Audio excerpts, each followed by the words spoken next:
Before we begin, I would like to point out that this question actually encompasses brain functioning, learning science, psychology, behavioral systems, motivation, energy management, deliberate practice, neuroplasticity, attention, memory, focus, environmental design, feedback, error analysis, the thinking patterns of high-level masters, self-discipline, habits, knowledge transfer, meta-learning, flow state, and much more. As you can see, by exploring this question in depth, I gathered so much information that it could easily fill an entire book. However, among all these concepts, I selected the 6 most important principles, the ones that have the greatest impact on mastering any skill quickly and effectively.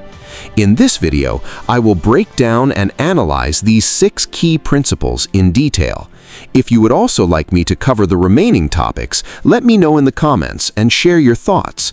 Based on your interest, I will create additional videos exploring them in depth.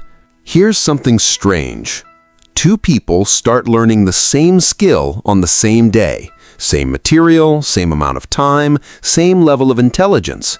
1 year later, one of them is genuinely good. The other is still stuck in the beginner zone, frustrated, wondering what they're doing wrong. What happened? Most people assume the answer is talent or discipline, or maybe the first person just worked harder.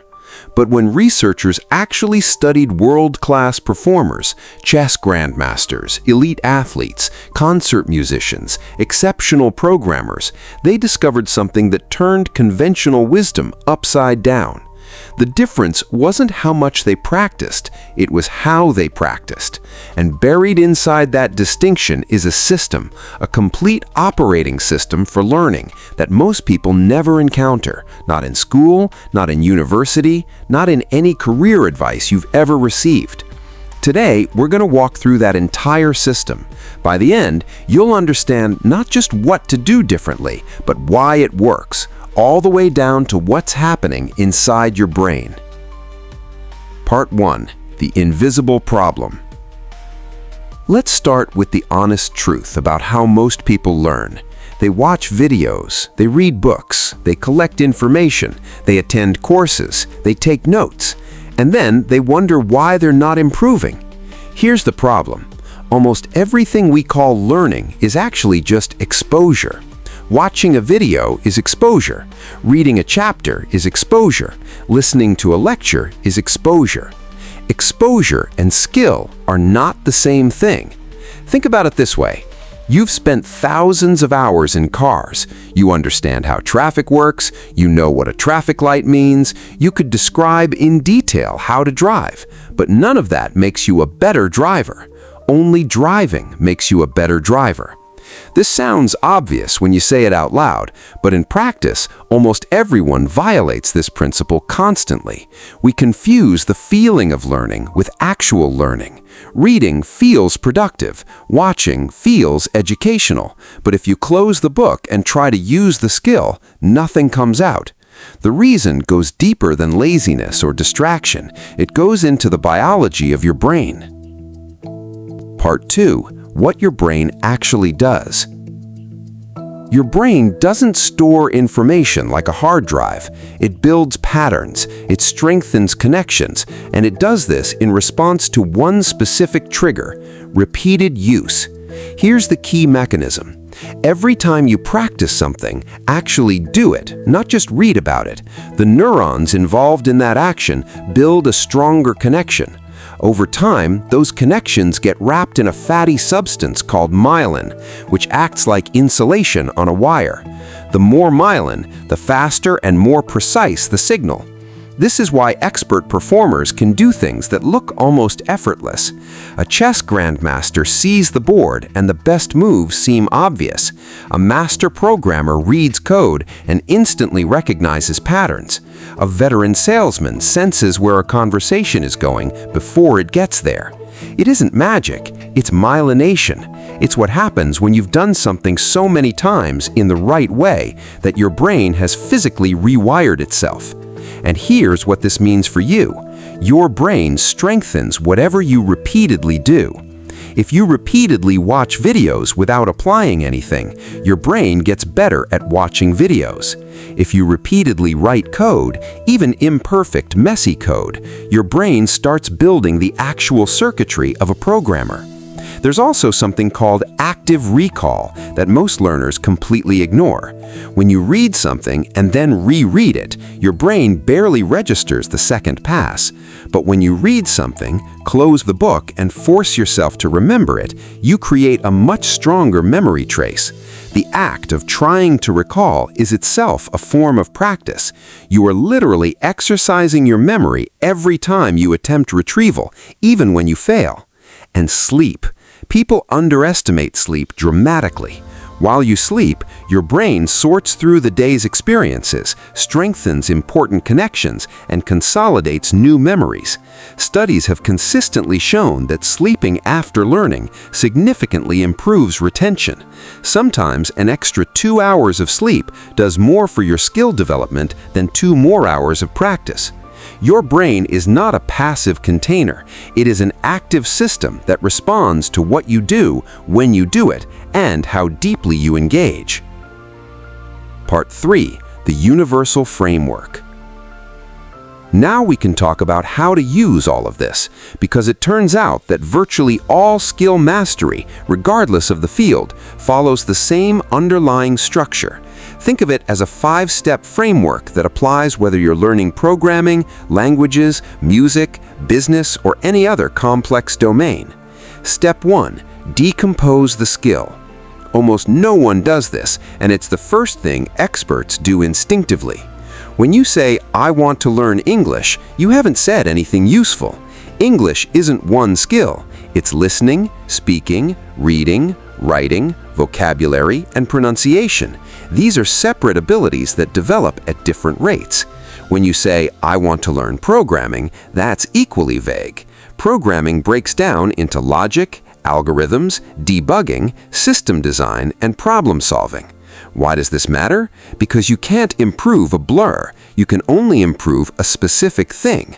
Once you break a skill into its components, you suddenly know exactly what to practice, and you can identify where you're actually weak rather than just feeling generally bad at something.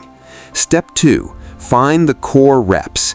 Every skill has what you might call its core repetition, the fundamental action that actually produces progress. Everything else is support. For programming, it's writing code, not watching programming tutorials, writing code. For learning a language, it's speaking, not studying grammar tables, speaking. For sales, it's having real conversations with real potential customers, not reading sales books. The trap most people fall into is spending the majority of their time on support activities, the reading, the watching, the note-taking, while barely touching the core reps. Support activities feel like learning. Core reps feel uncomfortable. That discomfort is exactly the signal that real growth is happening. Step 4. Build a feedback loop. This is where most learning systems collapse completely. Imagine 2 basketball players practicing free throws. One shoots 1,000 times over 6 months. Nobody watches, nobody comments. He just shoots. The other shoots 100 times, but after each shot, a coach tells him your elbow angle, your release point, your follow-through. After each shot, he adjusts. After 6 months, which player has improved more? Almost certainly the second one, even though the first one practiced 10 times as much. Feedback is the mechanism through which your brain calibrates. Without it, you're not just practicing slowly, you're potentially reinforcing errors. You're getting better at doing it wrong. The fastest learners in the world aren't necessarily the ones who practice the most. They're the ones who receive the highest quality feedback in the shortest time frame. Step 4. Practice deliberately. This is where we get to one of the most important concepts in learning science, deliberate practice, developed by psychologist Anders Ericsson. Here's what separates ordinary practice from deliberate practice in one sentence. Ordinary practice repeats what you can already do. Deliberate practice focuses on what you can't yet do. A guitar player who runs through the same song every day is practicing, but they're not growing much. The guitarist who identifies the one specific passage they keep stumbling on and plays only that passage 50 times in a row, focusing entirely on that weak point, is engaging in deliberate practice. This is why so many people plateau. They get to a comfortable level and then coast. They keep doing what they can already do. They've stopped challenging the edge of their ability. And here's the counterintuitive implication. If your practice feels easy, you're probably not improving much. Real growth happens at the boundary of your current capability, where things are hard enough to demand full attention, but not so hard that you can't make progress. Step 5. Continuous correction. The difference between good and great often comes down to one habit: the relentless correction of small errors. Two people can practice the same amount over 20 years. If one keeps repeating without reflecting, and the other keeps adjusting, improving, analyzing, the gap between them becomes enormous. After every practice session, the question worth asking is not, "Did I practice today?" but "What did I do wrong, and exactly why?" When you answer that question honestly, you transform experience into genuine expertise. Now we go deeper, because beyond the fundamental framework, there are forces that can multiply your learning rate dramatically or slow it to a crawl, depending on whether you're aware of them. The power of a mentor. This might be the single most underused accelerator available to any learner. When you figure out a skill on your own, you learn from your own mistakes. A mentor lets you learn from their mistakes, the ones they made before you even started.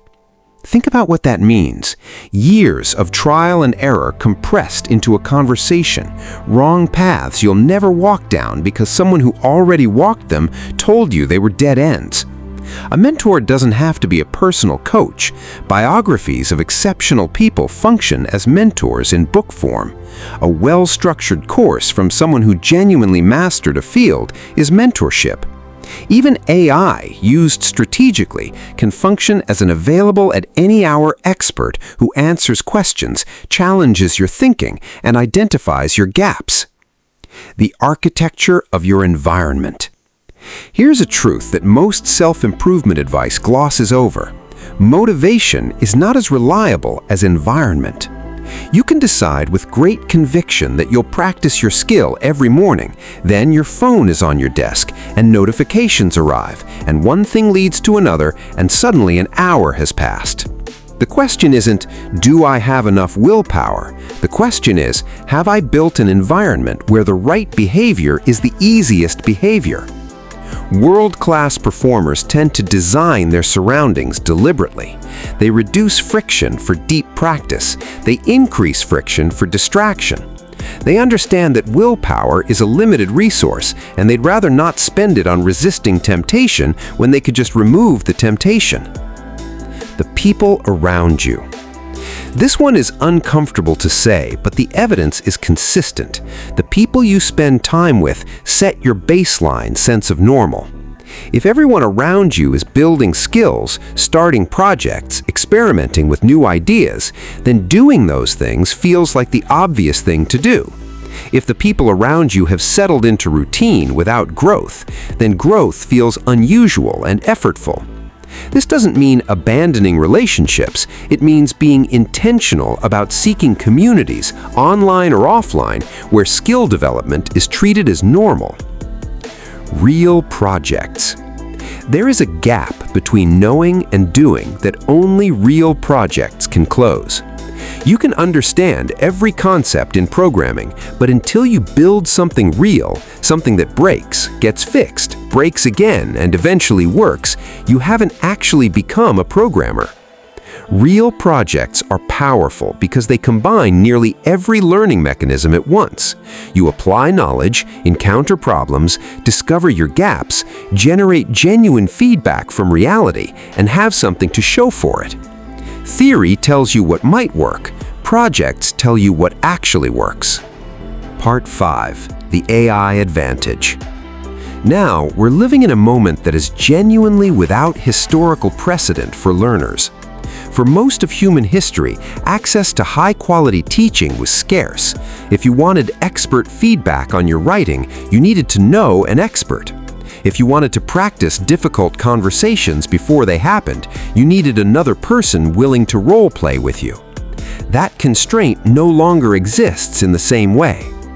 AI, when used well, functions as a tutor who is available at 3 in the morning, infinitely patient, deeply knowledgeable across almost every domain, and capable of tailoring its explanations to exactly where you are. The key phrase is used well. Most people use AI to skip learning. They ask it to write the code, generate the essay, produce the analysis, and they get an output, but they don't get a skill. Used strategically, AI becomes one of the most powerful learning accelerators ever created. Here's the difference in practice. Instead of asking AI to do something for you, ask it to teach you how to do it, and then make you do it yourself with guidance. Ask it to act as a demanding tutor in a specific subject. Ask it to identify your 3 biggest weaknesses after reviewing your work. Ask it to simulate a difficult client conversation so you can practice sales. Ask it to give you Socratic questions, not answers, that push you to find the solution yourself. The most powerful learning prompt you could build looks something like this. Act as a world-class mentor in this field. Assess my current level. Find my weaknesses. Build me a practice plan. Don't give me answers directly. Give me the questions and feedback I need to find them myself. That's not an AI doing your work. That's an AI accelerating your learning in a way that was previously available only to a very small number of people who had access to exceptional teachers. The distinction that matters: use AI to amplify your capability, not replace your thinking. Part 6. The Master Learner's Operating System. When you look at genuinely world-class performers across wildly different fields, chess grandmasters, elite athletes, exceptional scientists, outstanding entrepreneurs, certain patterns emerge consistently. They are obsessed with fundamentals. While beginners chase advanced techniques, masters keep refining the basics because they understand that complex performance is built on perfectly executed fundamentals. They welcome feedback. Where most people experience criticism as a threat, high performers experience it as data. A mistake is not a judgment about their identity, it's information about where to improve. They think in decades, not months. The decisions that shape someone's mastery trajectory are often made based on where they want to be in 10 or 20 years, not what's popular or rewarding right now. They have high tolerance for boredom. Mastery requires repetition of important actions thousands of times. The ability to stay engaged with that repetition, to find depth in what seems monotonous, is itself a skill that separates great performers from average ones.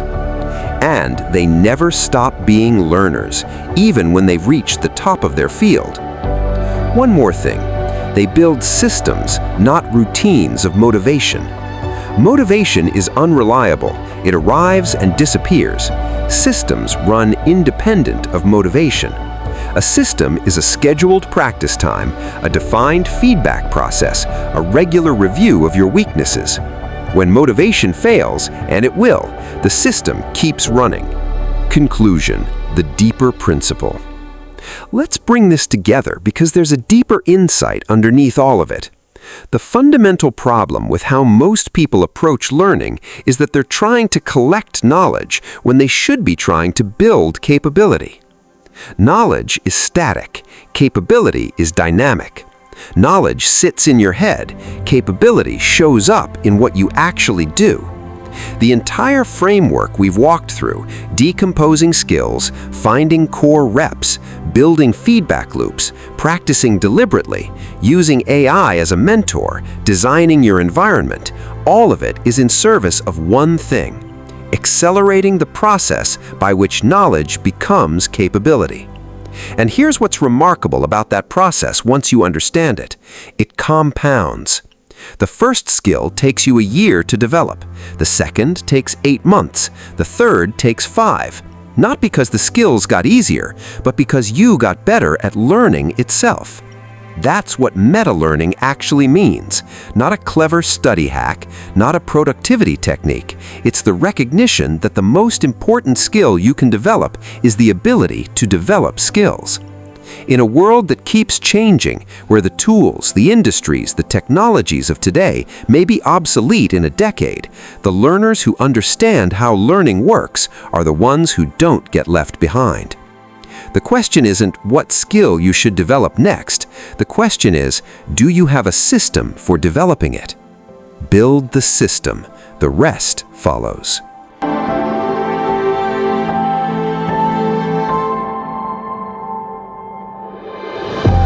Advanced layers of skill mastery. 1. Skill-specific adaptation layer.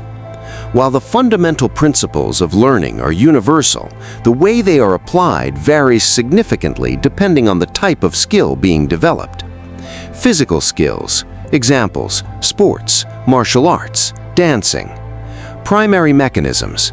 Continuous body feedback loops, motor memory development, high-volume repetition, real-time movement correction. Cognitive skills. Examples: programming, mathematics, analytical thinking.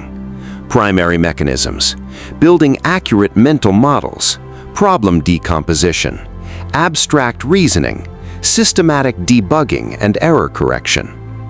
Social skills. Examples: sales, negotiation, leadership, communication. Primary mechanisms: real-time human feedback, social signal recognition, situational adaptation, repeated interaction in live environments. Creative skills. Examples: writing, music, design. Primary mechanisms: continuous experimentation, development of taste and judgment, iterative refinement, building a unique creative voice. Key insight: the learning system itself is universal, but the nature of deliberate practice, feedback loops, and performance measurement must be adapted to the specific domain. 2. Error-type taxonomy. One of the biggest reasons learners stagnate is that they treat all mistakes as if they are the same. In reality, mistakes generally fall into 3 distinct categories. Conceptual errors. You do not truly understand the underlying principle, framework, or concept. Examples: misunderstanding a mathematical formula, misinterpreting a negotiation principle, learning an incorrect mental model. Execution errors. You understand the concept, but cannot consistently perform it correctly. Examples: knowing proper technique, but failing to execute it. Understanding a social skill, but struggling to apply it in real conversations. Knowing programming logic, but making implementation mistakes. Strategy errors. You are investing effort in the wrong activities entirely. Examples: practicing low-impact tasks, focusing on theory instead of execution, optimizing irrelevant aspects of performance. Key insight: most people do not have a practice problem, they have an error identification problem. The faster you identify the type of error, the faster you improve. 3. The plateau problem. Skill development is rarely linear. Most learning journeys follow a predictable pattern: rapid initial improvement, slower growth phase, extended plateau period, breakthrough and accelerated progress, new plateau. The plateau is where most people quit. Because visible progress slows down, many assume they have reached their limit.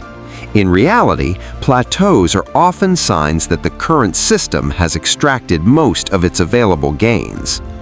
Breaking a plateau. Effective methods include increasing difficulty, changing practice structure, introducing new feedback mechanisms, training specific weaknesses, refining mental models, seeking external coaching or evaluation. Key insight: plateaus are rarely solved through more effort. They are usually solved through better systems. 4. Strategic time allocation model. Elite performers do not simply practice more. They allocate their learning time more effectively. A highly optimized learning distribution often resembles core practice, 60 to 70%, the highest value activity directly related to performance. Examples: coding, selling, negotiating, writing, playing an instrument. Feedback and correction, 20 to 30%, activities focused on identifying and fixing mistakes. Examples: coaching, review sessions, performance analysis, error correction. Theory and study, 10 to 20%, activities focused on understanding principles and frameworks. Examples: reading, courses, tutorials, educational content. Key insight: beginners typically overinvest in learning and underinvest in doing. Experts reverse this ratio. 5. AI as an adaptive learning infrastructure. Most people use AI as content generators. High performers use AI as a learning accelerator. AI can function as a complete learning infrastructure capable of personalized learning paths, creating customized roadmaps based on current skill level, goals, and weaknesses. Real-time feedback, providing immediate evaluation and correction. Weakness detection. Identifying recurring performance gaps and hidden bottlenecks. Scenario simulation. Creating realistic practice environments and role-play situations. Adaptive testing. Dynamically adjusting challenge levels as competence increases. Progress tracking. Monitoring development and highlighting areas requiring attention. Key insight. The highest leverage use of AI is not information generation. It is accelerating skill acquisition and performance improvement. 6. The identity layer of mastery. The deepest level of mastery is not behavioral. It is identity-based. Beginner mindset. I am trying to learn this skill. Intermediate mindset. I am becoming better at this skill. Expert mindset. I am the type of person who does this. At this stage, behaviors become integrated into self-concept. Discipline becomes less necessary because actions align with identity. Key insight. Temporary motivation drives short-term action. Identity drives long-term consistency. Lasting mastery occurs when skill development becomes part of who you are. 7. The failure analysis loop. Experience alone does not create expertise. Analyzed experience creates expertise. After every significant mistake, systematically ask, what happened? Describe the event objectively. Why did it happen? Identify the root cause. What pattern does this reveal? Look for recurring weaknesses or behaviors. What system change prevents repetition? Design a concrete adjustment. Examples: a new practice routine, a better feedback process, an improved preparation system, an environmental modification. Key insight. The value of failure is determined by the quality of analysis that follows it. Without analysis, mistakes repeat. With analysis, mistakes become data. Final insight. The foundation of skill mastery is universal. Deliberate practice, feedback loops, progressive difficulty, consistency, and reflection. However, true mastery requires additional layers.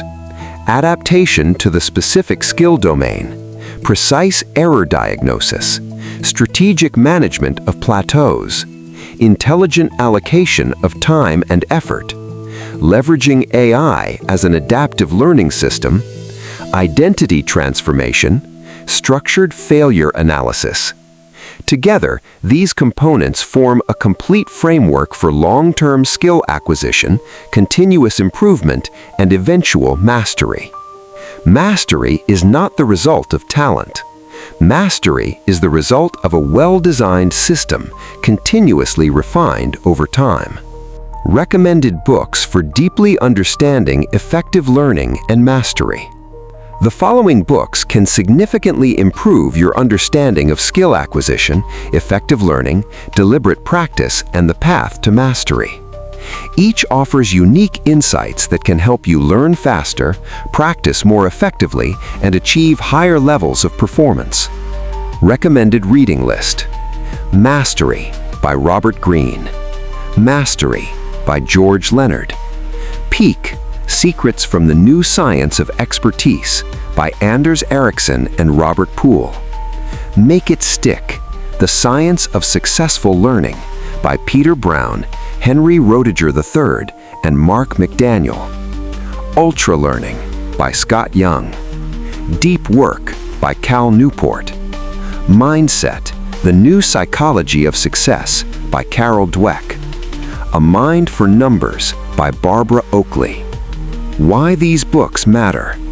These books will help you understand how expertise is actually developed, learn the principles of deliberate practice, improve memory, retention, and learning efficiency, build stronger focus and concentration, overcome learning plateaus, develop a growth-oriented mindset, design more effective learning systems, accelerate skill acquisition across virtually any domain, gain a deeper understanding of what separates amateurs from masters.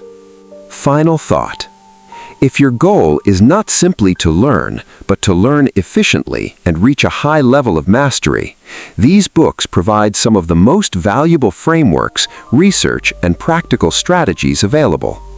Together, they form a powerful foundation for understanding how world-class performers learn, improve, and sustain excellence over time. Ultimately, of course, reading books, watching videos, listening to them, and engaging in other similar activities are also important. It's just that when you're entirely focused on these things and spend less time taking practical action, it isn't a wise or effective approach. Thank you for watching the video. I hope you enjoyed it. If you'd like to support my work, please consider liking the video and subscribing to the channel. Your support means a lot and helps me create more content. See you in the next video. Take care and goodbye.